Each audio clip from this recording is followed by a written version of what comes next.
अभ्यासेन जड़ अपि विज्ञ भवति। अभ्यास से मूर्ख भी तेज हो जाता है। पुरा कश्चिद आश्रमे कश्चन बोपदेव नामधेय मंदबुद्धि छात्र प्रतिवस्ति स्म। पुराने ज़माने में किसी आश्रम में बोपदेव नाम का एक मंदबुद्धि विद्यार्थी रहता था। स यह पठति स्मरति च तं विस्मरति स्म। वह जो भी पढ़ता था सब भूल जाता था। बोपदेव सर्वदा सहपाठिनां मध्ये उपहासभाजनं भवति स्म। बोपदेव को सभी सहपाठी जितने भी साथी साथ में पढ़ते थे सभी उसका मजाक उड़ाते थे, उपहास करते थे। यदा सः कमपि पाठं विस्मरति स्म तदा सर्वे सहपाठिनः हसन्ति स्म। जब वह कोई पढ़ा हुआ पाठ भूल जाता था तो सारे विद्यार्थी हंसने लगते थे।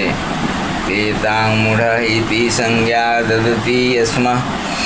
वे सब उन्हें मूर्ख की संज्ञा देते थे।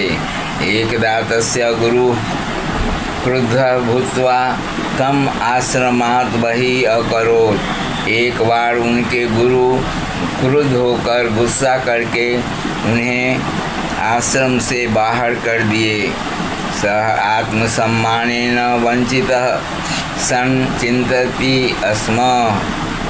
वह आत्मसम्मान से वंचित रहने के कारण चिंता करने लगा। नूनम अहम मूर्खम अस्मि। अभी मैं मूर्ख हूँ। मम भाग्ये विद्या धनम नास्ति। मेरे भाग्य में विद्या रूपी धन नहीं है।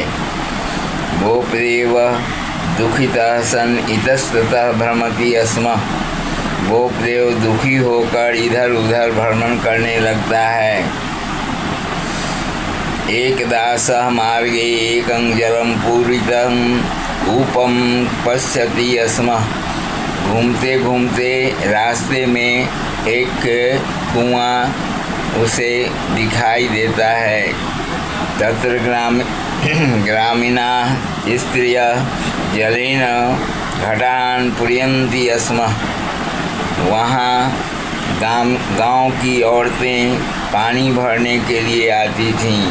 तत्र स्थित्वा सः विस्मयेन पश्यति यस्यां शिलायां महिला घटान् स्थापयन्ति तत्र एकः घर्षणेन गर्तः भवति। उस महिलाओं के द्वारा घड़ा रखे जाने पर पत्थर के जो शिला था उस पर घर्षण से निशान पड़ गया था। तं दृष्ट्वा सः विचारयति स्म। यदि घटेन शिलाखंडे गर्तः भवति, यदि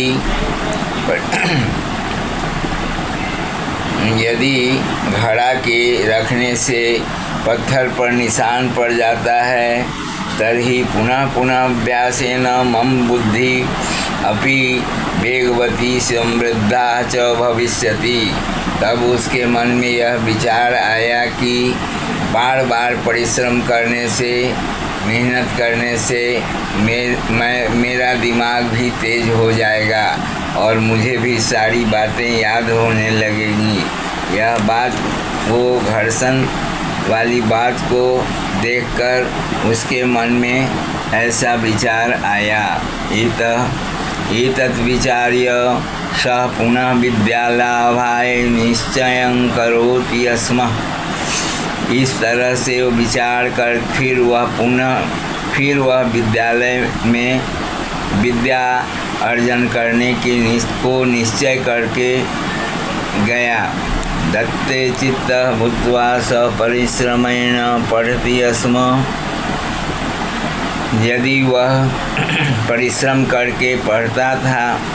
एवं कालांतरे स स्वसहपाठिनं समादरं गुरूणां च स्नेहभाजनं भूत्वा संतोषम अविदं वंदितः।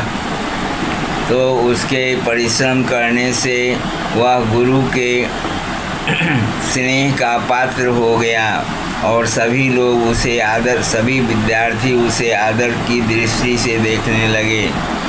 ये सह महान पंडित लघु सिद्धांत कौमुदी नामकं संस्कृत